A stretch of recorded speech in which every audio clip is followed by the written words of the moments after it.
Today on Uncommon Knowledge, a tortured debate. Funding for this program is provided by the John M. OLIN Foundation.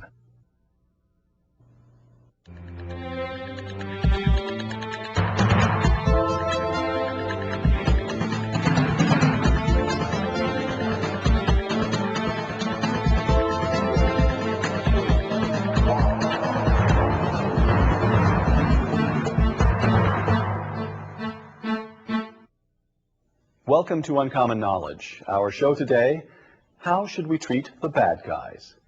Before 9/11, we took it for granted that the only entity capable of waging war on the United States was a nation or state. After 9/11, it was clear that war could also be waged by small groups of anonymous people operating in the shadows. But is the law of war, the Geneva Convention, the International Convention on Torture, suited to this new reality of war? Whom may we detain? How may we interrogate those we detain? To put it briefly, does the law of war permit us to be as tough as we need to be? Joining us, two guests. Jenny Martinez is a professor of law at Stanford University. Peter Berkowitz is a professor of law at George Mason University and a fellow at the Hoover Institution. State Department Counterterrorism Coordinator Cofer Black, quote, "There was a before 9/11 and an after 9/11. After 9/11, the gloves came off." Close quote. Gloves off. Is that a legitimate attitude toward the detention and interrogation of our enemies in the war on terror? Jenny? I think the important thing on the war on terror is for America to remain true to its ideals. And so, while certainly it's different than past conflicts in some ways, the rules are still important. Peter? I think that's right. Gloves should be off, but gloves need to be off within bounds. The boundaries are our ideals. All right. Legal scholar John Yoo, writing in the Wall Street Journal about this past spring's Supreme Court rulings on the Bush administration's treatment of detainees. I'm quoting John Yoo. "Despite the pleas of legal and media elites, the justices did not turn the clock back to September 10th, 2001. The court agreed that the United States is at war against the Al-Qaeda terrorist network and the Taliban militia that supports them," close quote. You both agree that the court was correct in maintaining or presuming that we are at war. The only thing the court really said was that we were at war in Afghanistan, and it's hard to deny that. I mean, we had troops on the ground, we were fighting there. I don't think they said much at all about whether the war on terror as an entirety is itself a war in some Well, help me think a little bit about war versus criminal activity. Obvious enough, I suppose, when we send troops into Afghanistan that that's a war, but is it an act of war when terrorists fly airplanes into the World Trade Towers? How does that differ from, for example, from blowing up a bank in order to get into the vault? Peter? I think it's quite different. When a bank robber blows up a vault or commits armed robbery, it does damage to the individuals, it does damage to the bank, but it doesn't threaten either the territorial integrity or political sovereignty of the country. This is a traditional understanding of what it means to be at war.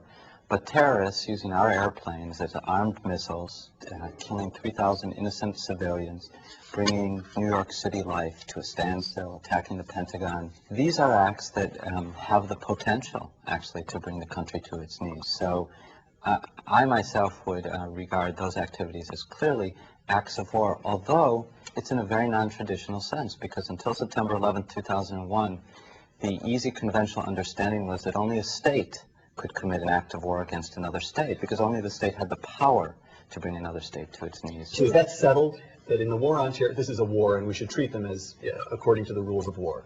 I think there are different phases to the war on terror. So certainly September 11th, when you have the planes hitting the Twin Towers, the Pentagon, that looks like war. And when you're in Afghanistan and you have a recognized theater of combat, that also looked like war. But to say that the war on terror is everywhere all the time, so sitting here in Palo Alto and the studio, we're at war, there's a war in Chicago, it's very different to extend those battlefield rules to the entire United States and the entire world. But if the FBI picks somebody up in Chicago, you just mentioned Chicago, pick somebody up someplace and says, we suspect this guy of terrorist activity or of being part of a terrorist ring, can't demonstrate that he actually blew anything up yet, what should be the presumptive way he's treated, as a combatant in a war or as a criminal? We have a lot of criminal laws to deal with people who haven't actually blown anything up yet. There's conspiracy, there's attempt, there's all kinds of providing material support to terrorism. In fact, after September 11th, Congress passed a whole raft of new criminal laws, and the Justice Department has been using them. There have been a number of criminal prosecutions. So criminal law is still part of the toolbox. And one of the problems Who gets to decide which set of legal tools you want to use in a particular case, whether it's criminal or law of war? I think ultimately it has to be the courts, and there are certain situations in which the laws of war simply can't be applied, and that's what the U.S. courts have said going back to the Civil War, and I think it's a role for courts. Every act of terrorism, I agree, should not be considered an act of war. I prefer that we not speak about the war on terror, but call it by its true name. It's a war against a kind of extremism, Islamic extremism, and terrorism is the means that's used here to further this activity. It seems to me that much terrorism that's connected to this war, Islamic extremism, whose avowed goal is to destroy the United States, in those cases, these figures are committing acts of war. Let's move on to what we've been doing and what we should be doing with the bad guys we've already captured. We go into Afghanistan. We capture several hundred people. They're not, so far as they don't fit the criteria laid down in the Geneva Convention. They're not wearing a uniform and so forth.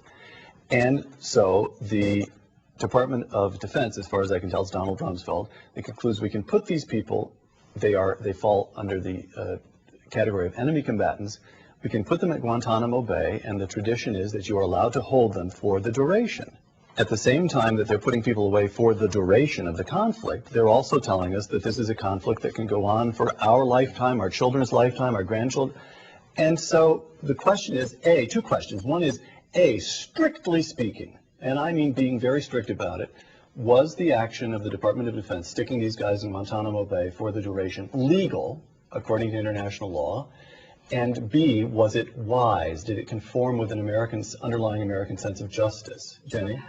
I think it was neither legal nor wise, and I think that the reaction of the world community to what we did was far more harmful to U.S. interests than any benefits we gained from, for example, not having the hearings that the Geneva Conventions say we were supposed to have to determine whether the people were entitled to POW status or not. The cost of having those hearings, which the U.S. has had thousands of in the first Gulf War, in Vietnam, which we have established military procedures for, that the cost of doing that would have been trivial to the United States. Legal, strictly speaking? Strictly speaking, I'm going to have to say it was a close call, but on the question of wisdom, I do agree. I must say I think the administration shot itself in the foot. It would not have been a high cost to provide the detain. But the best, they shot themselves in the foot. They were doing something that was kind of patently foolish. But Rumsfeld is not a stupid man. We know that. Put the best construction on it that you can. Why do you suppose they did what they did? The best construction is that they wanted to, as emphatically as they could, establish the principle that these are unlawful combatants, that they are, and they're sending irregular terrorists around the world. We can throw you in the clink, right? That you don't get the benefits that attach to being a soldier in a regular army. Again, I think with minimal procedural safeguards, they could have sent that message as well. But that's a guess.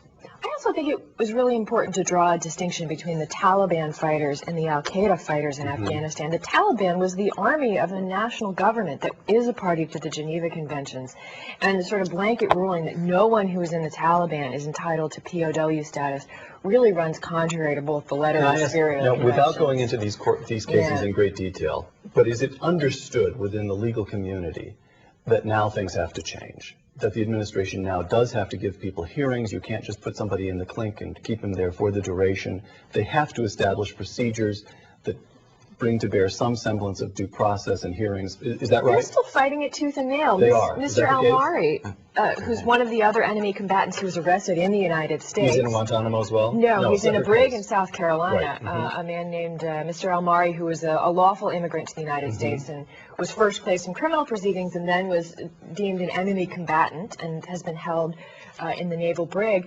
His lawyers can't get in to see him. They've been filing papers with the court, the Supreme Court's decisions, I think, make pretty clear that the detainees, particularly those in the United States, are entitled to access to counsel, and the government won't let them, his lawyers in. Okay, next question. Now to the heart of this debate. What is torture, and where should we draw the line? Let me quote you another memorandum prepared in 2002 by the Justice Department, in this case for the White House counsel. I quote, "You have asked for our office's views regarding standards of conduct under the Convention Against Torture.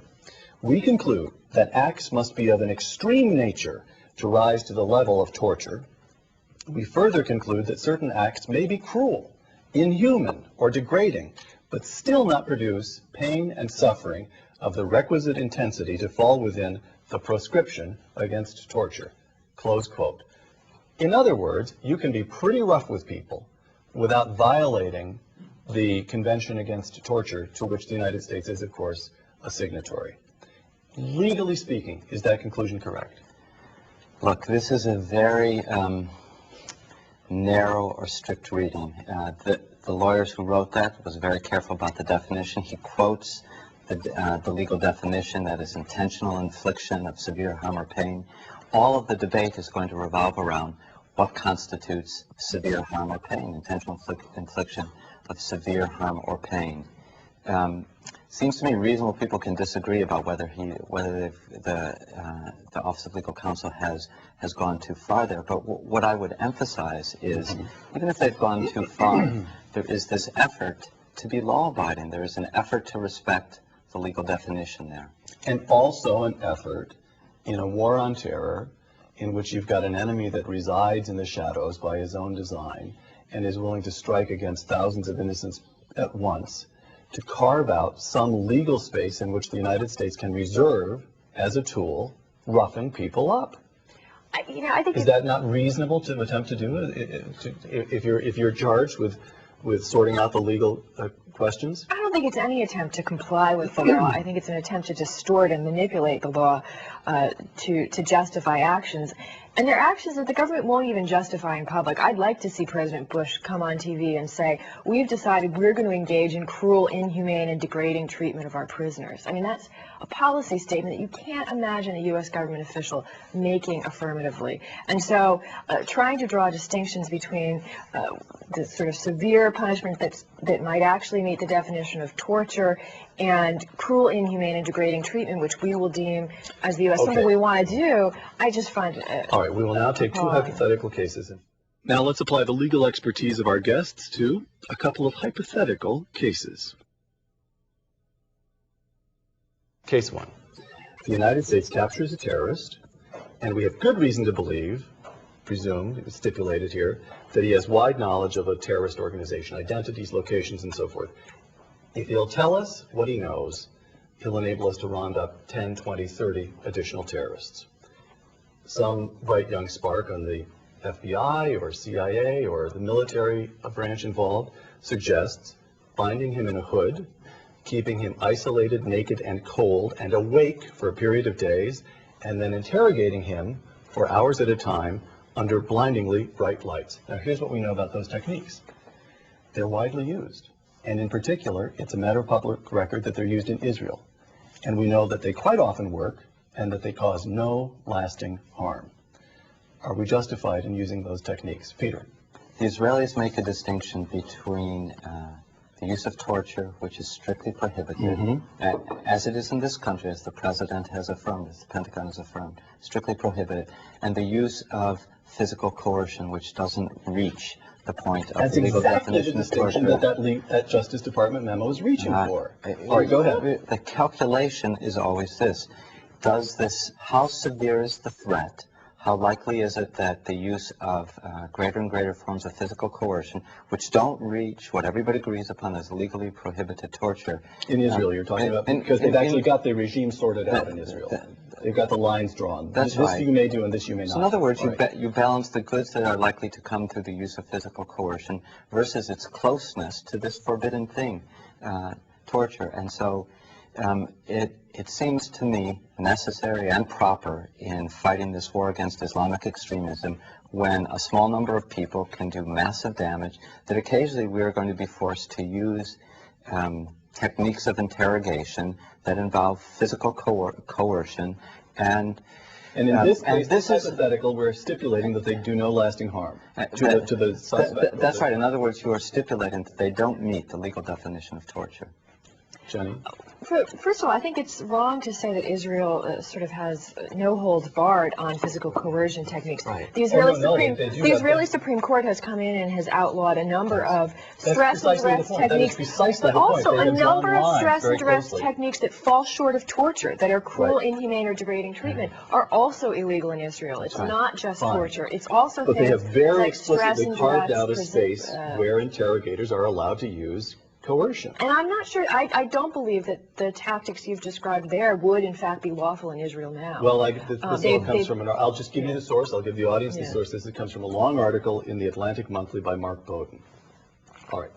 But I think under some of the Israeli Supreme Court decisions that would be questionable whether those would qualify. You grant, however, that in the reality that Israel faces, it is perfectly reasonable and indeed perhaps commendable that they actually faced up to it and have drawn lines, that the legal and political process has addressed the question of what you may and may not use and have come down on the side that physical coercion is in some circumstances justified. I think the story of Israel... Israel... like to see us do the same. I think the story of... No, I'm not sure that I agree with your characterization of what has happened in Israel. I think the story is a little more nuanced than that, which is that over time they went through a period where they allowed more physical coercion than they do now, and they experimented with that and discovered that it was bad for their political system, it was bad for their country, and over time they've begun restricting more and more the techniques that are used there. From the same article by Mark Bowden.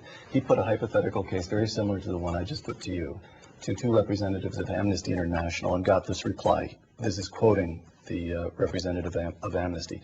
"We are opposed to torture under any and all circumstances, and even threatening torture is inflicting mental pain, so we would be against it," close quote. Do you wish to subscribe to that view?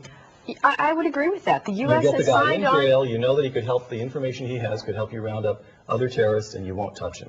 The experience of other countries like Israel and the United Kingdom has been once you start down that slippery slope, it ends up being bad for the nation to head in that direction. So the U.S. has signed on to treaties saying that we're not going to engage in torture, even in wartime, even in cases of national emergency. That has been the experience in Israel? They've started down a slippery slope? First of all, you cannot draw the line at the infliction of mental pain, any kind of mental pain, as the Amnesty spokesman say, because imprisoning a person is mental pain. Depriving a person of his or her freedom is mental pain. That's why the definition of torture says intentional infliction of severe physical or mental pain. We have to draw distinctions. It's painful to be locked up. It's painful not to be with your buddies fighting against the enemy. So it seems to me that's to begin with an absurd standard. On to the second hypothetical. Again, we capture a terrorist. This time, though, we have reason to believe that the terrorist has knowledge of a plan to detonate a dirty bomb in, name the city. For some reason, we've used Chicago as an example, so let's talk about Chicago. It'll kill thousands of people, and it'll make 10 square blocks uninhabitable for a century. Query. In this case, you still are unwilling to use physical coercion to get the terrorist to talk? First of all, everyone loves the ticking time bomb scenario. And the number of actual situations in which, in the history of the world, the number of situations in which you've actually had the guy who knows where the ticking time bomb is, I don't know of any real world situations. It happens on TV all the time. But in the real world, and so to construct an entire legal system. A huge overconstruction. We know that these people have cells in the country, in this country, that the ticking time bomb, if I had said to you that the bomb is about to explode in 90 minutes, all right. But that we know that dirty bombs have been considered by these people. This is not implausible at all. And the question to you is, should the government of the United States reserve itself the right, should such an extreme case arise, of using physical coercion? There's a big question of line drawing there. Are you going to say that, well, in that situation, torture would be okay, we can string them up and attach electrodes to their genitals, and that's going to be worth it? I think that it's a matter of where do you draw the lines in terms of how much coercion would be there. What I'm asking you. And there's certainly a lot of law in that. And I think if you look at the Israeli Supreme Court, what they've said is they're not going to say that any kind of inhuman treatment in advance, ex ante, they're not going to say beforehand that that's going to be okay. If it happens, and there may be a criminal prosecution. The individual who did it may be able to raise a defense of, look, I knew there was a bomb, I knew I had to stop it, but they're not going to say beforehand that it's okay. On the one hand, I want to agree with Jenny's hesitation. Famously, extreme or hard cases make bad law. But wonderful television. But wonderful television, they make bad law. But then I sort of want to agree with you that the ticking time bomb scenario is not nearly the extreme or hard case that it once was. Not after September 11th, not after however many tons of non-weapons grade uranium has gone lost from the former Soviet Union. These are scenarios, to our great misfortune, which alas are no longer really extreme. So we do have to grapple with them. We should be so lucky to catch the person that actually has the knowledge at the right time. Well, yes, we should, exactly. We should be so lucky. Last topic, how should our governing institutions resolve all these questions about the legal status of physical coercion? For highly skilled lawyers, what is your position right now? We're in the war on terror, and on the one hand, you can say, oh, well, we're going to poo-poo, we're going to make sure that the government doesn't know what it can and can't do. The other would be, let's address this situation, and let's think the matter through and sort the law out and establish lines that can be crossed and lines that can't be crossed, right? I mean, ought there not to be some impulse on the part of lawyers who think these things through to be helpful? Peter? We're doing it in a way. In a way, the system is working. Look, the Bush administration, in my view, went to an excess in Hamdi, with Padilla and Guantanamo Bay. But that's what I would expect an executive branch to do in a time of war, especially facing a new kind of enemy.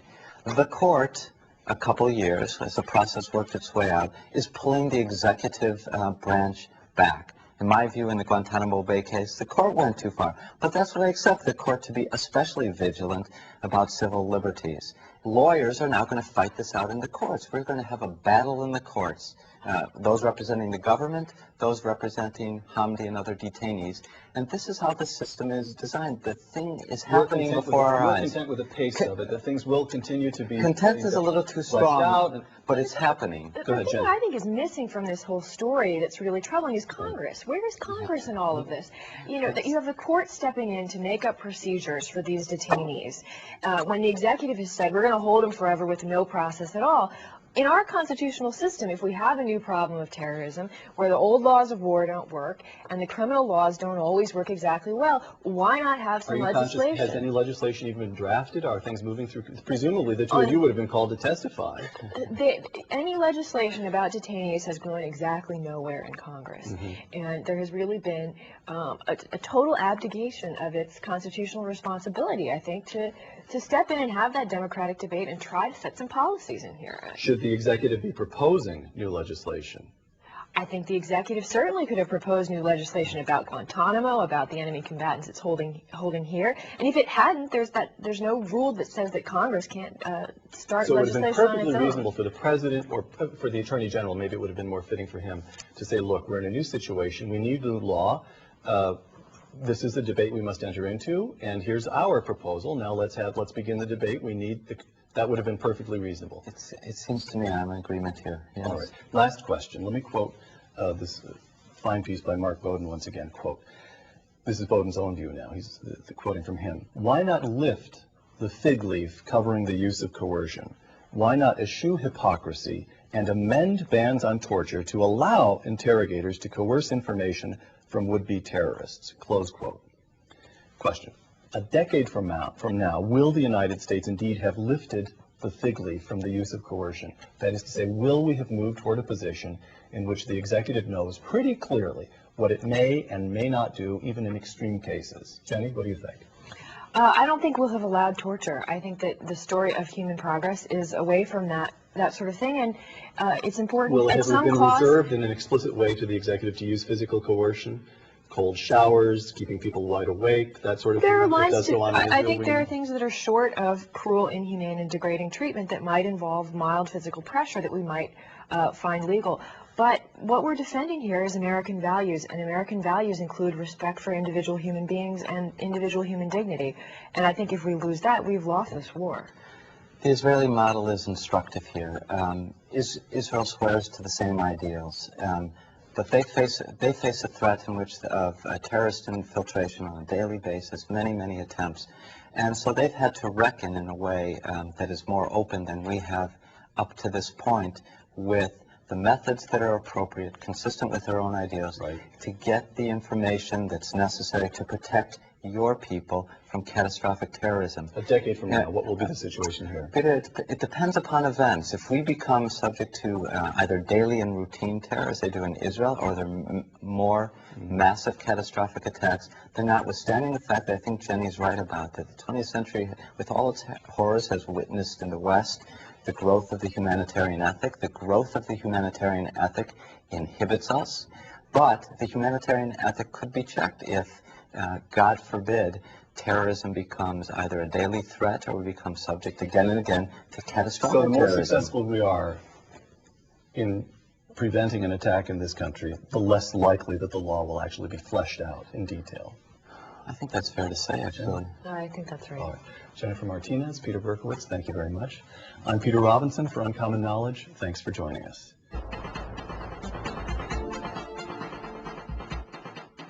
We welcome your comments on this week's show. Our email address, comments@uncommonknowledge.tv. For more information about Uncommon Knowledge, please visit our website, www.uncommonknowledge.tv.